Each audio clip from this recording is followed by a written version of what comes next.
បុផាកញ្ញាដងម៉ៃសុបិនមួយថ្ងៃស្រមៃមួយជាតិមិនយល់សោះ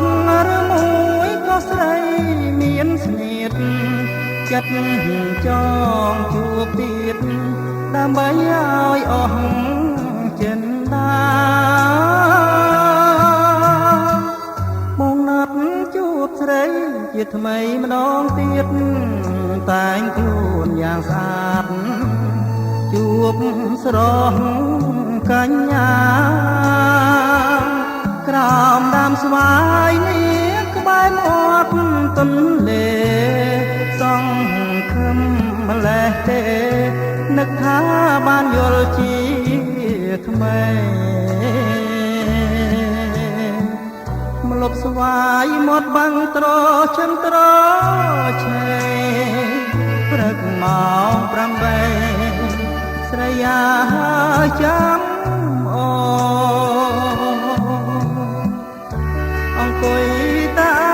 សែនស្រណោះខ្លួនទើបដឹងថាអូននាងប្រាចិនដាខ្លាចណាស់ក្រែងប៉ះចិនស្រីចង់ស្រលឲ្យបងអំពលពីច្រើនមកខាខំរកដែរតែរកនៅមិនបានឡើយអូយចិត្តតកអើយណេចឡើយអ្នកសំណាម្លេះ